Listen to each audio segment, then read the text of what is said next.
Dobrý den, vítám vás u dnešního Buďte v obraze v inovacích. Mým dnešním hostem je Claudio Di Nella. A přestože, and in spite of the fact that you're a man of many talents, I assume you don't speak Czech, so we will switch to English right away.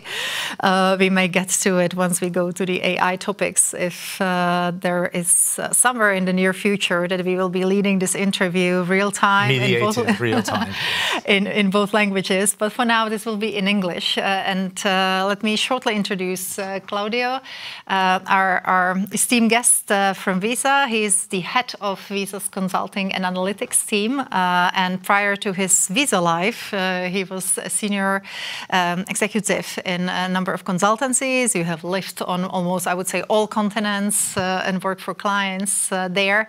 So surely you bring huge experience in many areas. And I also read that you were into computer science, software engineering studying long before this was in. So we may touch upon that as well. Sounds good. Pleasure to be here. Thank you for having me. So thank you. Let's go directly for the computer science, data, and also the analytics-driven strategy, because this is something you studied again, I would say, even before it was in.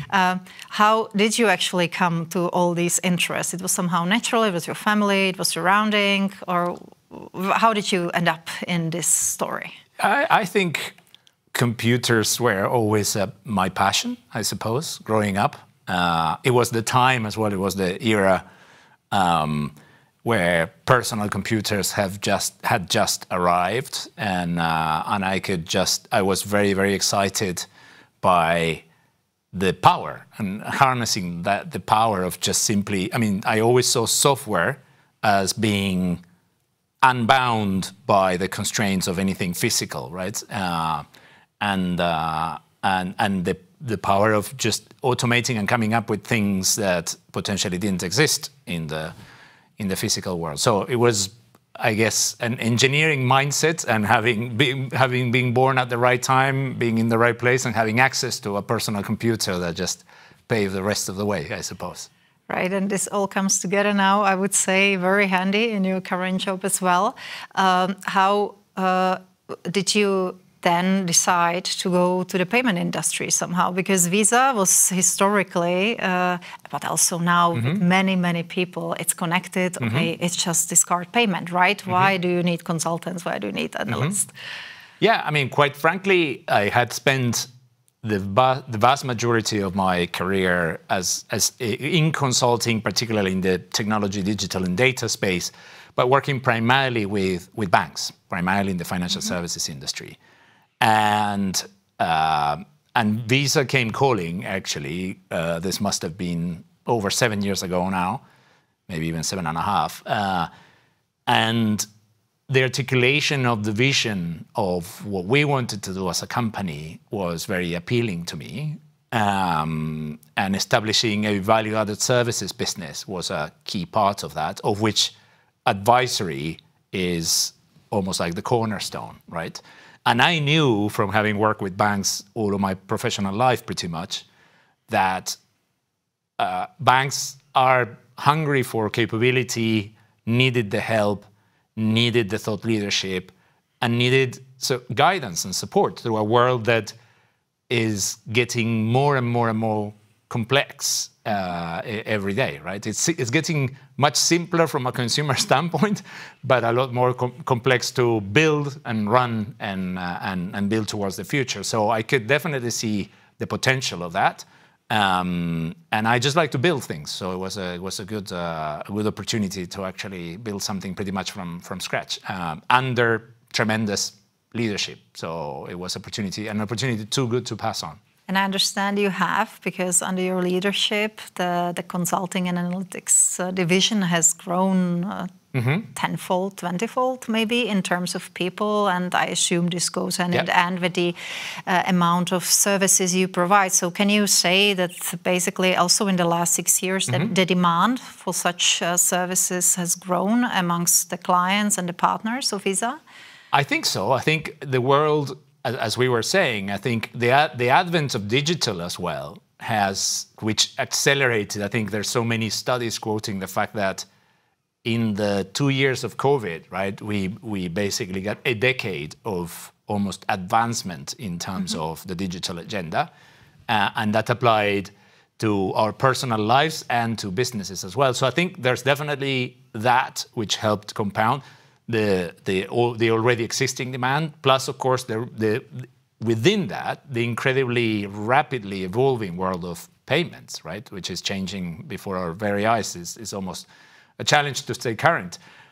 And on top of that, I think a lot of it was about showing our clients a new face of Visa and establishing that capability and that trust and that credibility to say, we're here to help you. And I don't think many clients had necessarily seen us in that light. Plus, they had not necessarily understood the fact that for us as Visa, you, our clients and our partners, are our distribution channel, our arm, the world-class experience that we deliver to your customers are our joint responsibility. And it's the raison d'etre of the advisory business is to make all of you, our clients and partners, grow, differentiate, and outperform in the ecosystem. Because if you don't do, then we all have a problem, right?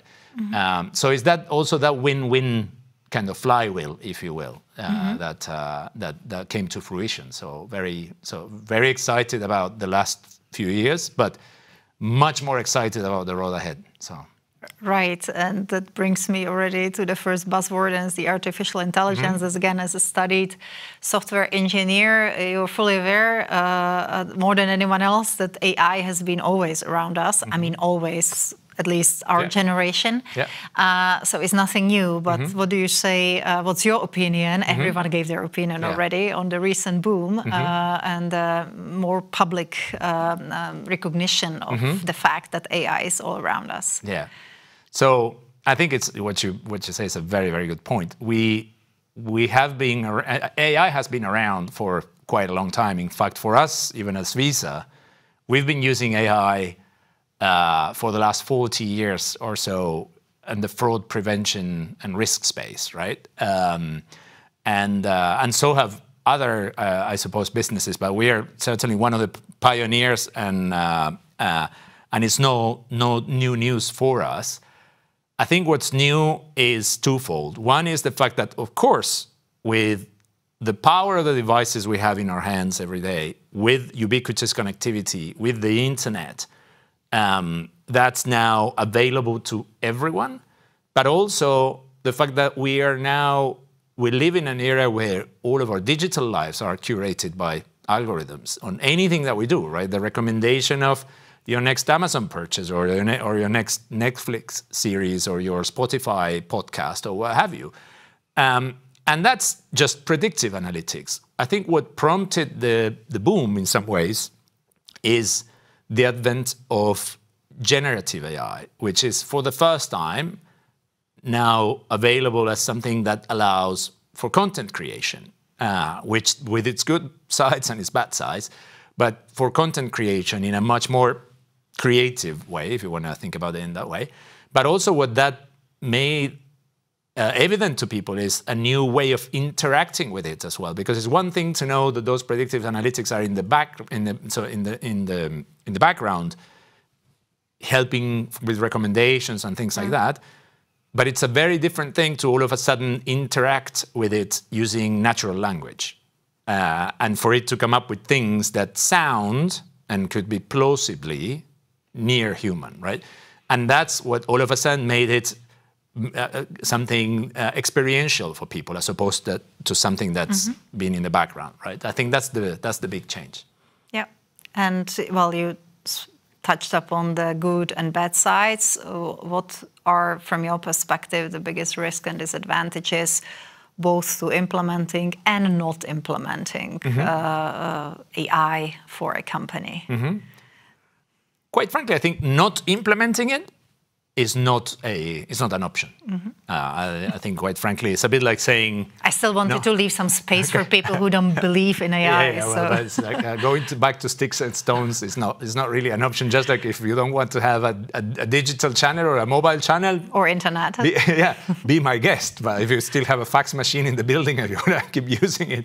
But I think there's just no alternative to it. I think it's responsible adoption of it, which is the big topic. And of course, in the EU, we are pioneers on that because we just there's been the recent act on responsible AI that has just been published, which I think is a step in the right direction, but we'll have to learn along the way because, for example, as a result of that, we've just learned that things like Apple Intelligence on the devices will potentially not be made available to the to EU users, customers, which is obviously potentially missing out on some of the innovation. So even that just shows you that the whole responsible AI space is fraught with different shades of gray, right?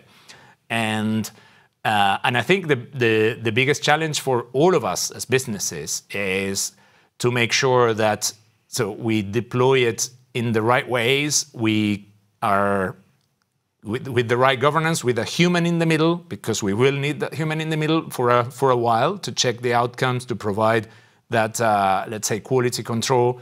And then with auditable, clear, effectively white box transparency, as opposed to black box. Nobody knows how the algorithm came up with that recommendation, and we cannot defend it before the regulator or before a lawsuit. Us as banks, this is exactly the topic, right? Exactly.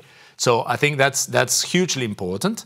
The other area that's hugely important, and some people actually miss that fact, is data quality and data governance, which goes much further upstream. But a chatbot, a model, you name it, is only going to be as good as the data that you feed into it. And by the way, most organizations will not be able to, for example, none of us, we VisaNet, luckily we have tons and tons and tons and reams of data, but the vast majority of organizations don't have enough volume or history, etc., of human data to actually train, for example, models in a truly universally representative way.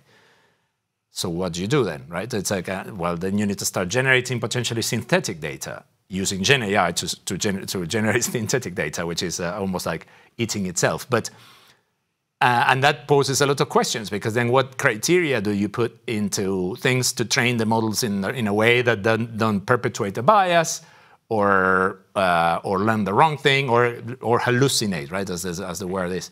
So a lot of it is going to be about figuring it out as we go along. However, that's on the customer-facing side of things, which is obviously a lot more, let's say, exposed. There's a lot to be said about learning internally as an organization. All of us at Visa, we're lucky to have Copilot available to everyone. We also have Copilot for developers, for example, and our technology teams are reporting 40% plus productivity gains as a result of using Copilot for developing code. And the operational efficiency case is almost like the no-brainer, right? That's relatively low risk, very easy to implement within the boundaries of an organization, and a good way to just almost step up the level of maturity before you start toying with exposing some of those things to customers, right? So, but obviously the potential and the opportunity. Everyone wants better customer journeys. Everyone wants things like smart disputes. Everyone wants a truly smart lifestyle concierge or intelligence personal finance management.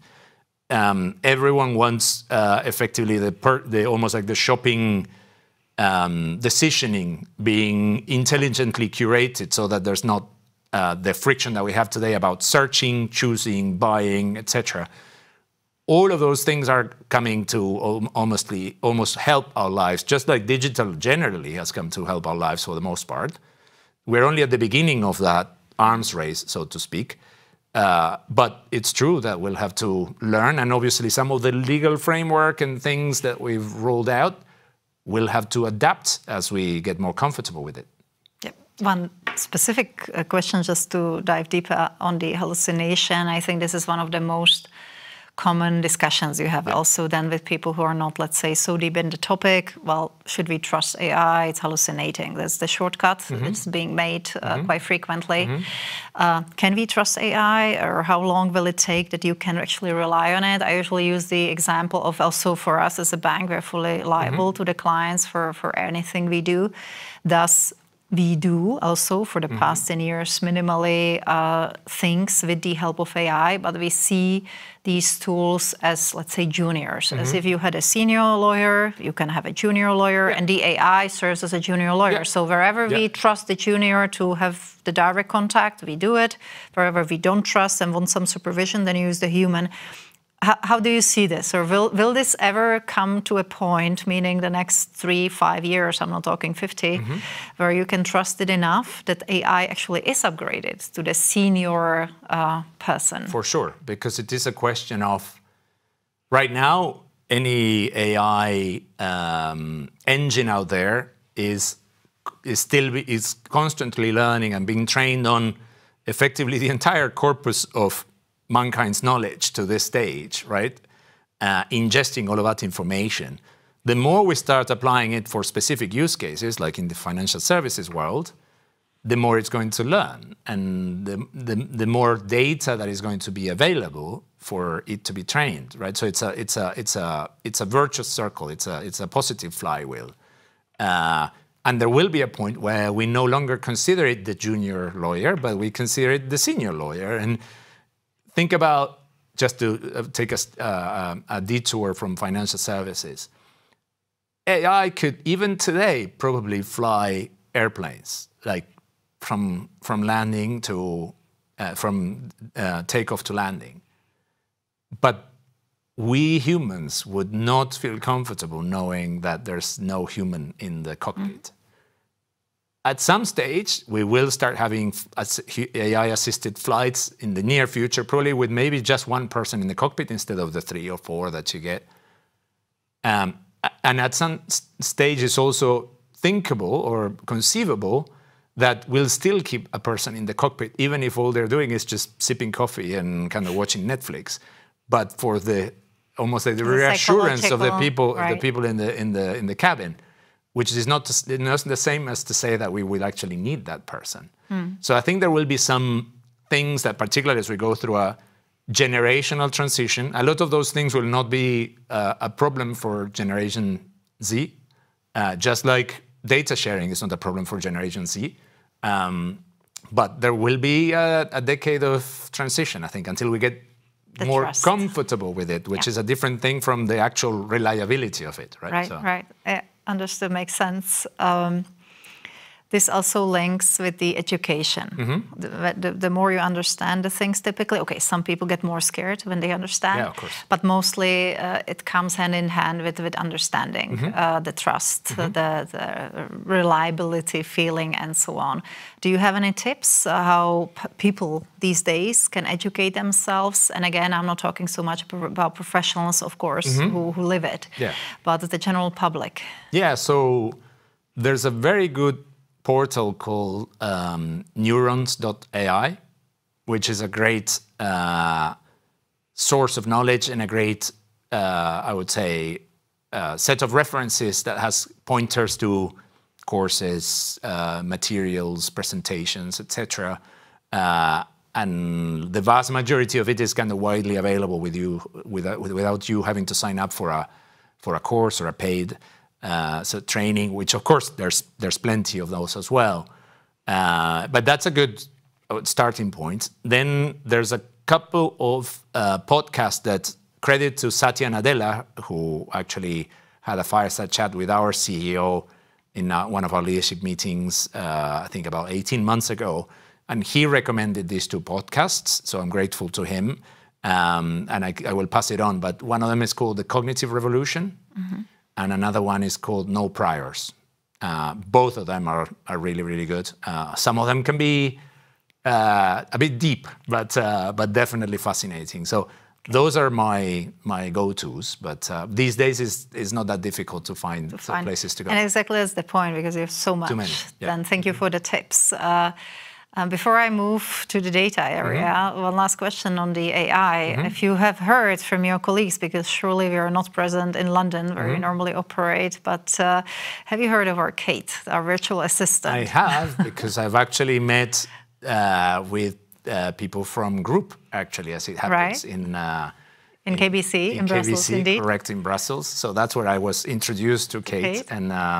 And I was told about some of the functionality, etc. So yeah, I mean, you certainly seem to be ahead of many others in terms of having just decided to experiment with it and put it out there. So. But from your experience and your leading big teams across Europe, this must be one of the things you keep on seeing, that our competitive advantage are maybe getting smaller because many banks embark on the virtual assistant route. Of course. Yeah, but I think it's a question of, we should always remember in financial services that creating customer value, giving convenience to customers and giving them control, whilst of course keeping them secure, that goes without saying, are basically our 4 tenets, if you will.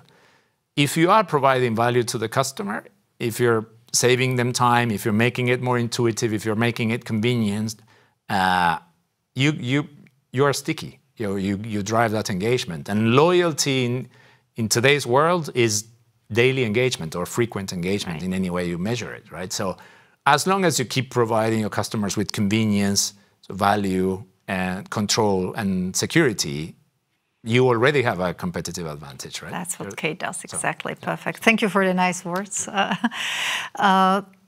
As for the data, I will not be long there, but of course, one of the topics which you also have clients with is their data. And maybe a super naive question, but a super basic one, which is important. Do companies even need a strategy in terms of data? Because most, I think, somehow believe it goes without saying. Naturally, we use more data here and there. We use AI here and there. But can this ever work without having a proper strategy? No. I mean, 100% you need a data strategy. And historically, banks, many industries, not just banks, have been product-driven. And being product-driven means that you have little pockets of data, siloed in many ways, that were never really designed for the things that we're using the data for today. So future-proofing that, and at the same time breaking down those silos so that you can start to form a more holistic view of the customer. The holy grail of the 360 view of the customer has been around for as long as I've had a career. I don't think anyone has actually cracked it necessarily. But even the spirit of the aspiration to really understand customers as individuals, and I think that's what AI allows us to do, the hyper-personalized things. But it all starts from actually breaking down the barriers of those often siloed sets of data that exist in any organization, and then having an open mind about partnering as well. Because in today's world, whether that's open banking or whether that's reaching, let's say, relevance, true relevance and engagement with your customers, no bank and no organization out there can do it all and do it well. And therefore, even for data, how do you partner with reliable organizations in a transparent way out there to maybe complete the picture of your customers, maybe get a better read on sentiment, maybe even to partner with social media companies and go meet Gen Z customers where they are, as opposed to expecting that they will someday they'll download your app, right? Or it's all of those things, and it's more important than it has ever been, because what we're going to be using that data for is going to be driving the business going forward. Before it was just driving MI at best. It's true. We have, on our part, taken the data strategy quite seriously, and we have put quite robust governance in place for years. So I can just confirm that we do not do our topics randomly. It's all, I would say sometimes even overanalyzed, but the robust governance pays off. We try to share also cross countries. We have a centralized and decentralized teams of analysts, data scientists who help us. And I'm myself glad that it's all well tracked and transparent, going back to also the explainability then to any regulator and such. So this is something we do, and back to the Visa consulting services. You mentioned that before, and now you're in lead of a team with hundreds of people.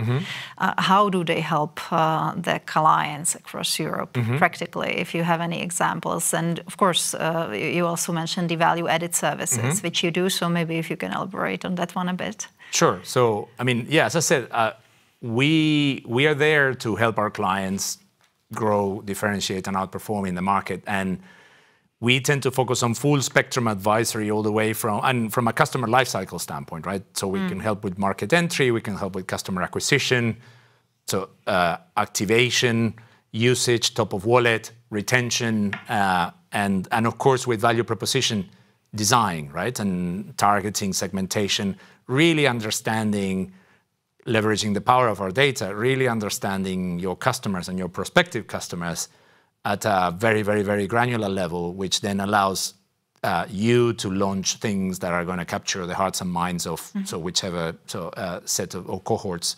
you're going after. And we actually leverage, that's our secret sauce, our data, our VisaNet data is our secret sauce, and that's what allows us to also apply predictive analytics, so AI, particularly in the shape of predictive analytics, to help understand those signals and behaviors in portfolios that can help maximize profitability and engagement, cross-sell opportunities, upsell opportunities. We have models that allow you to detect when a customer will potentially start to go dormant, and therefore how you nudge them to make sure that they remain engaged, because there's a direct correlation between dormancy and attrition. We have models to look at the probability that clients might be going abroad, traveling, so that you can actually do a proactive outreach to offer them meaningful things that are relevant for travelers. We have predictive models for things like understanding if a customer is using their retail consumer credential to run an SMB business. We have models to also look at the eligibility and chances that you might upgrade a customer to premium. Those are some of the examples. And then, of course, things on authorization optimization, improving the customer journey, and just generally driving that, I would say, that convenience and value that we were just talking about, right? So, and we do that with all of our clients and partners as part of, as I was saying, the broader value-added services. And value-added services exist to drive business performance, to remove fraud and risk from the system. And by the way, business performance is not just about the top line growth, is also and profitability.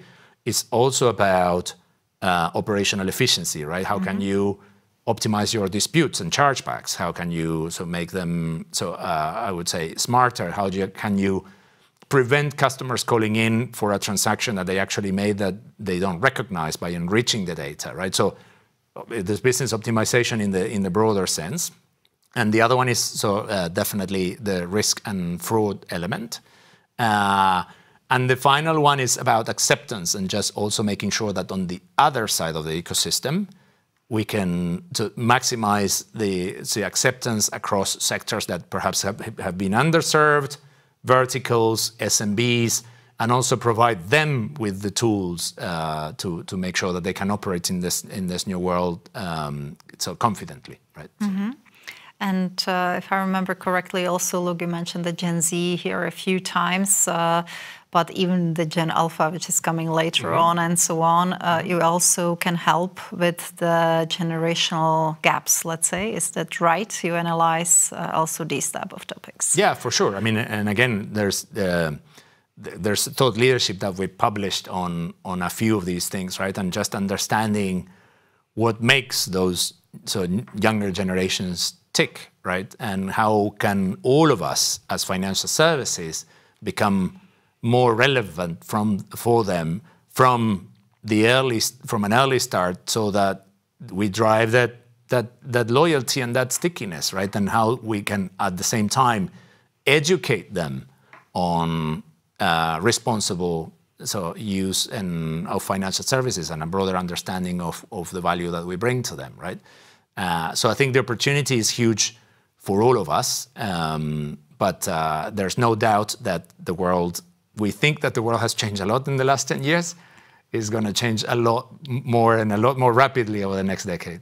Right, and you said about some studies, you publish them publicly, yes, or is it just for the clients? So no, they're searchable? They're searchable, they're publicly available. So, okay, yes, perfect. So they're on our So on with our that, we can maybe move to the final questions, sure. which I have for you, as less again on the company, but is there any innovation? Mm-hmm. Is there any innovator who inspires you, and some favorite innovation indeed? Mm-hmm.